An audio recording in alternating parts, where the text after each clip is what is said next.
Hello, I'm Eric Snodgrass, and thank you for watching this Monday evening in-depth ag forecast brought to you by Nutrien Ag Solutions.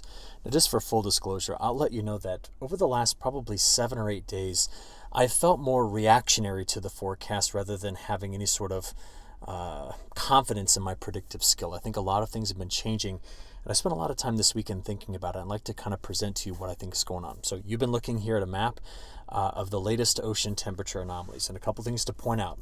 While we are still anticipating this La Niña and through here to begin its fade starting in the new year, and at the end of this video, by the way, I have brand new all long-range weather forecast information from the European model. We're going to talk about this, okay?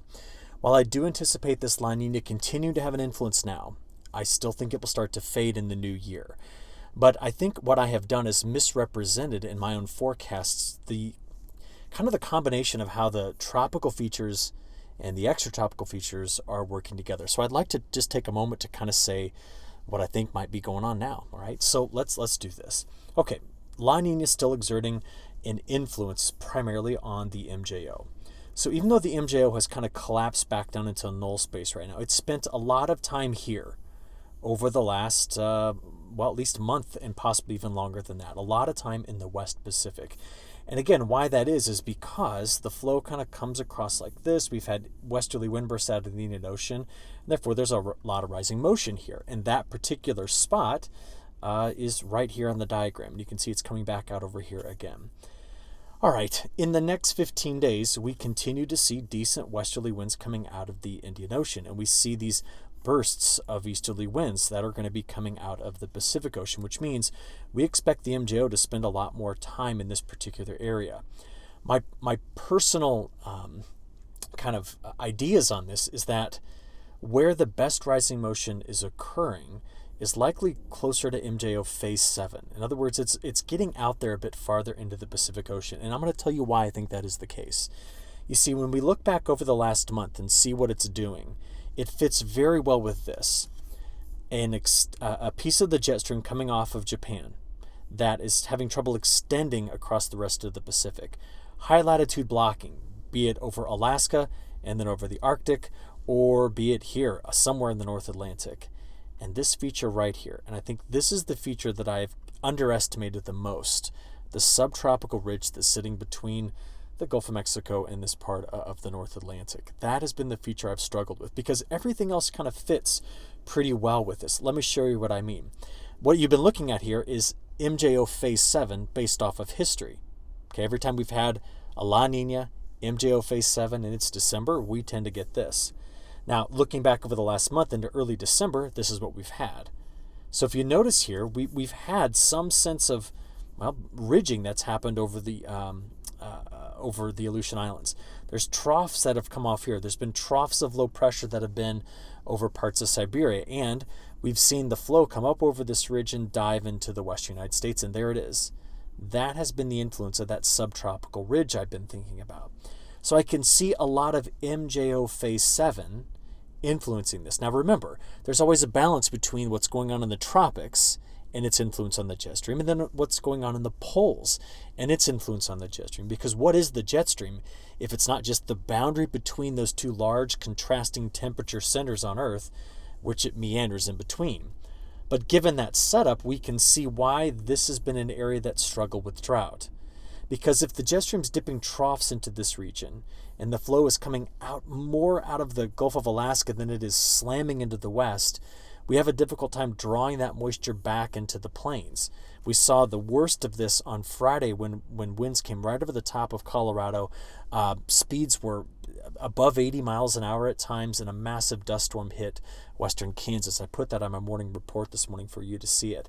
So we have questions. Okay, if the pattern has been where it's been, is it going to modify in a way to start to change this? Because this has been an area that drought has been anchored. By analyzing that, we'll also be able to answer questions around the rest of the United States. But that's our particular drought question right at this point. Now, a benefit of having, let me go back to it and show it to you here. A benefit of having flow that's come into a trough over the west. And again, we call this right here, the negative phase of the Pacific North American pattern. A big ridge here and a trough there. That's the negative phase of the Pacific North American pattern. A benefit is it's been cold, and there's been snow. So up to this point, through December the 4th, I'm looking at accumulated snowfall departure from the 2008 to 2022 average. And what we see here is that things have been, they've been very snowy. We've built up some good early season snowpack. It's just the beginning. California, to undo their drought, needs another, honestly, 4 months of this to do that. But bigger snows right now, a lot of liquid trapped up in the snow in Idaho, here getting over toward Yellowstone and in the Cascades. So we were going to ask, is that going to continue? Will we be able to get a trough to tilt into this part of the plains to deliver some snow or some rain into here? What about through New England? Will the pattern begin to pick up there? All right, so to answer that, we need to continue to see some high latitude blocking. So right now, there's been, over the last month, high pressure sitting here and high pressure sitting there. We've talked a lot about that, right? That cross-polar blocking. That has been the atmosphere's response to this pattern over the poles. And it's done a few things. It sent the Arctic oscillation negative, and most recently, the North Atlantic oscillation is going negative. We often see that when there's high pressure building in this area.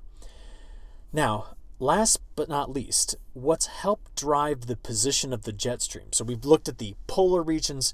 We've looked now at the tropical regions. What about in the middle?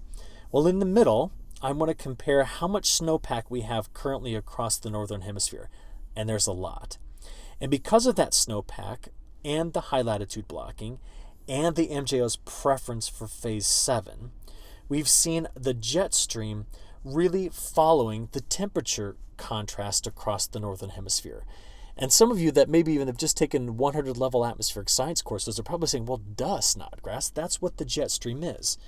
So if you want to know why the jet stream has been extended out of Russia but not able to make it past here, it's because this is where the coldest air has been, and there's quite a bit of warm air that's to the south of it, and the jet runs right in between the two. But do you notice that when it gets here south of the Aleutian Islands, it runs into just kind of a very weak north to south temperature gradient? There's a strong north to south temperature gradient here, but weak there. So the jet stream falls apart.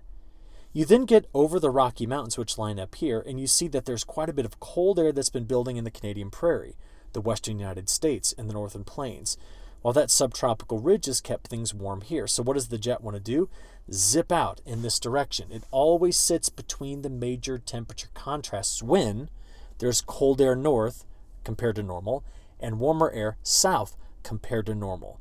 That's what accelerates the jet stream across the northern hemisphere. So I would expect to see going forward that the jet is going to be strongest coming off of Japan but stopping, reinvigorating right in through here and running out into the open Atlantic based upon these temperature contrasts. Because we've seen that in the last month.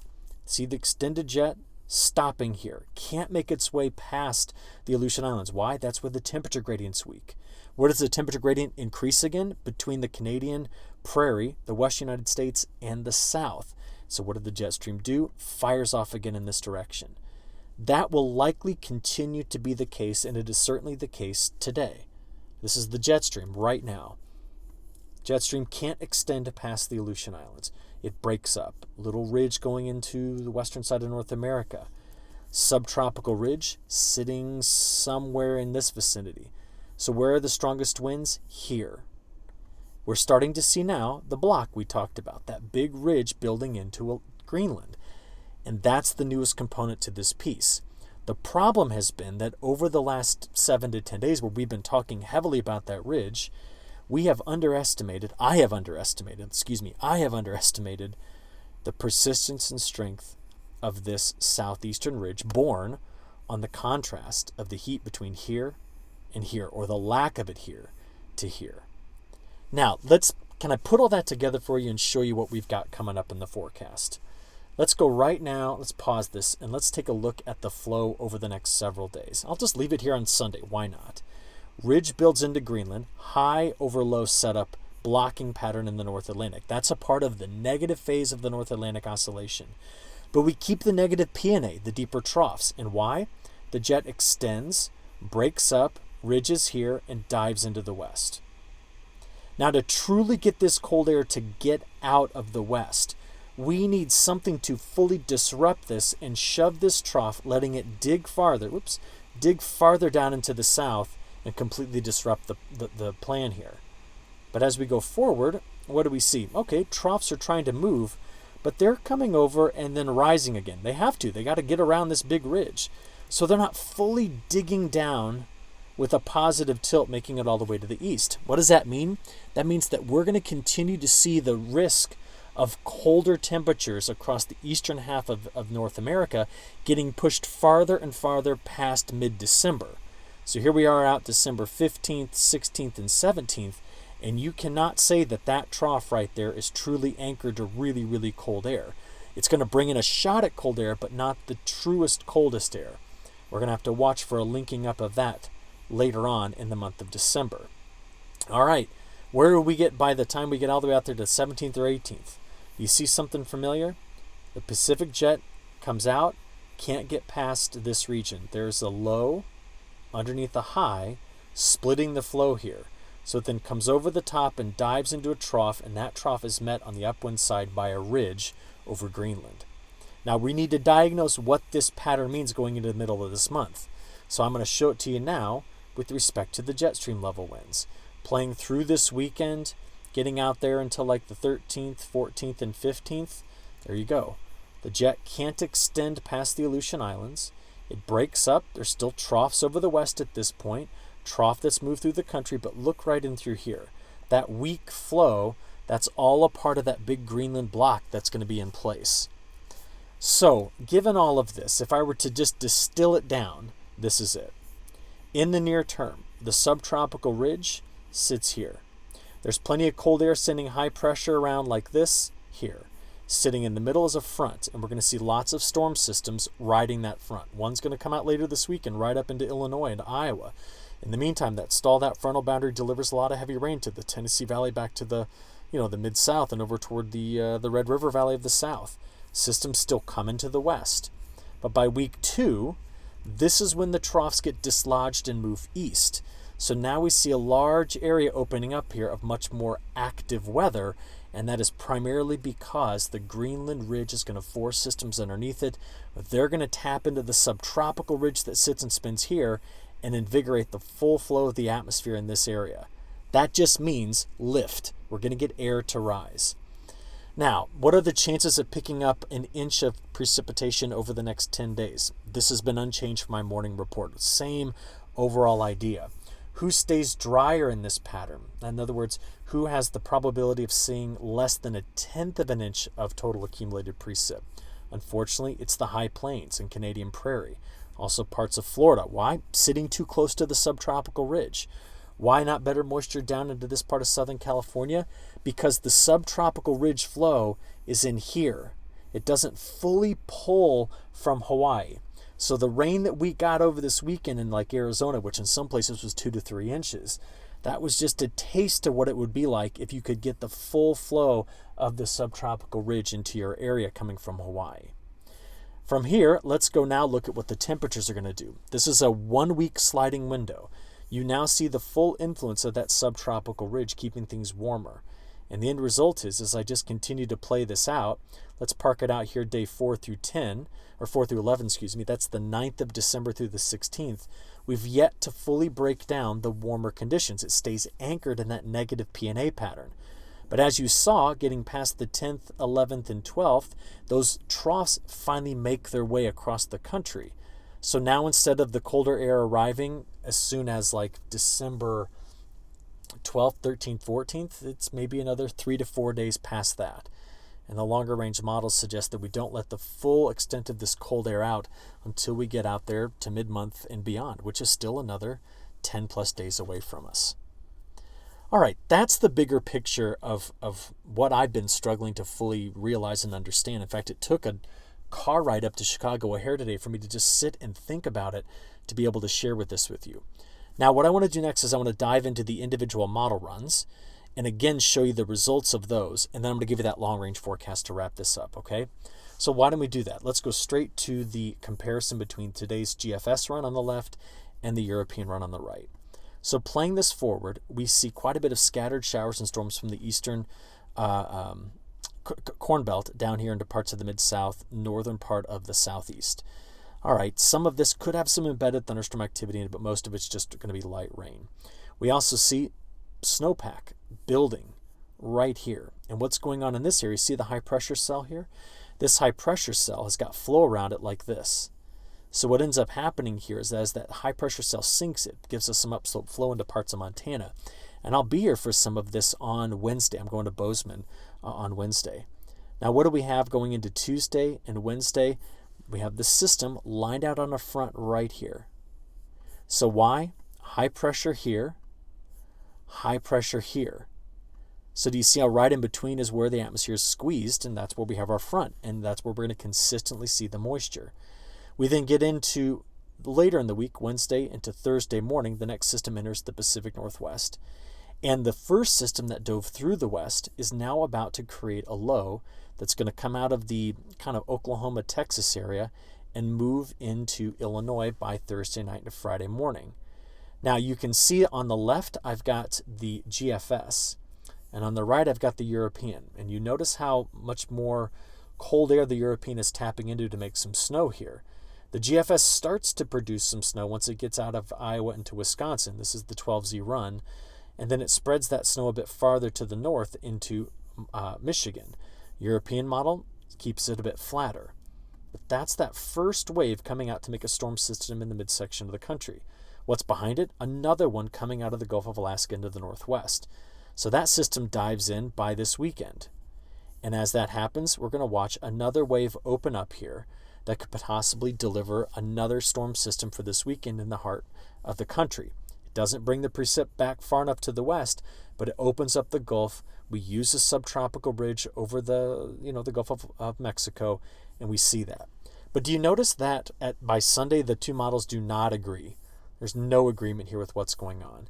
And a big reason for that is once you just get out there into this weekend, the European model keeps that strongly negative P&A pattern, in other words, troughs diving into the west, whereas the GFS is attempting to take those troughs and open them up into the midsection of the country, creating a broad area of low pressure out ahead of it and a highly amplified pattern. If you think that I am playing catch up with the models here, I think the models themselves are showing so much internal variability, meaning that they're not being initialized well during this transition time period to give us anything accurate out there beyond, well, really just 5, 6, 7 days. And just to show you how much they don't agree with one another, look at this. This is the difference just over the next 7 days between the ECMWF and the GFS. ECMWF is wetter in these colors, GFS would be wetter in those. Very clearly a large difference in the progression of each of these troughs as they go across the country. So there's a lot of just internal variability in the models plus their outputs. So how about snow? Let's just take a look at it. I'm more confident in what I see in the west because the European model and the GFS both bring in good snows to the Cascades, the Klamath Mountains, the Sierra Nevada, and the interior mountains, the Rockies in through here, especially along just north of the Snake River where we've seen some big snows so far this year. So again, don't see a big difference there, right? But if you come out here into where that next system comes into parts of Nebraska, Iowa, Wisconsin, Northern Illinois, Michigan, the European delivers its heaviest snow here. Remember, the GFS didn't bring the snow on until late. So major differences in the midsection of the country. What I want to do is I want to show you this. This is the European model probability of getting at least 3 inches. And what you notice is, okay, we're expecting big snows in the west, but what you notice here is from Nebraska into Iowa, the model has been keying in on for that next system. This is one coming in late this week and the one early next week at delivering better chances of snow in this area. So let's watch that carefully. Same thing into parts of New England, better chances of picking up 3 inches of snow out of this pattern. Now, New England is going to be a big focus once we get out there into mid-month because every time we see big ridges building in here, we often get troughs of low pressure that start in the Ohio Valley and eject east. And that's why we see that week 2 precipitation pattern. Whoops, let's go back here and show you that week 2 precipitation pattern. There it is, 7-day anomaly. Crank it out there. Yeah, see how much more active this is? This is what we're watching out for in week 2, much more active across the East Coast. Now, what I flipped over to is where I think maybe we could link up to some colder air because by mid-December, our already weakened polar vortex might be sitting here between Greenland and Hudson Bay. Now, this is in the stratosphere. And if that's the case, it could help reinforce the fact that the models want to take the mild air that's tucked away in that subtropical ridge and let it erode away, but not until we get past the middle of the month. So this would be the 5 days from the 11th through the 16th of December. If we just finish this out, you see finally that the models want to take that colder air east with time. Failure point. If the subtropical ridge dominates, this never happens. But it's a possibility given the shifts around we've been talking about in this video. Lastly, this is going on in Europe. If there's a big Greenland ridge, the risk from the British Isles to France through Germany, Poland, and Scandinavia of them seeing deeper troughs is there. So we've seen the models consistently paint them colder than normal, 2 to 8 degrees Celsius colder than normal in this forecast. All right, if you want to stop listening now, I understand, but I also have some new long-range data to get to. And that long-range data starts off with what the CPC released at the end of last week. To be honest, this forecast I agree with more than anything we're getting from the CFSV2 or the new European model. And what I'm really struggling with in the European model is primarily the precipitation forecast for the rest of December into early January, because it right now is trying to make just very dry conditions across North America. I don't know where that would come from. You'd have to have weakened blocked jet stream flow that comes just straight out of the northwest across the country to get this. And we've not seen the atmosphere advertise that it wants to do that. So why they have the models so much drier than normal for the West Coast and then from Texas all the way to New England, I can't quite yet stitch it together because they want to put the MJO in a favorable position. But I would agree more with this pattern. If there's risk of being drier, it's going to be from Southern California, possibly into Western Texas. This may even be extended a bit too far here. I still see an active storm track that comes out of the northwest. I actually see better moisture for Northern California.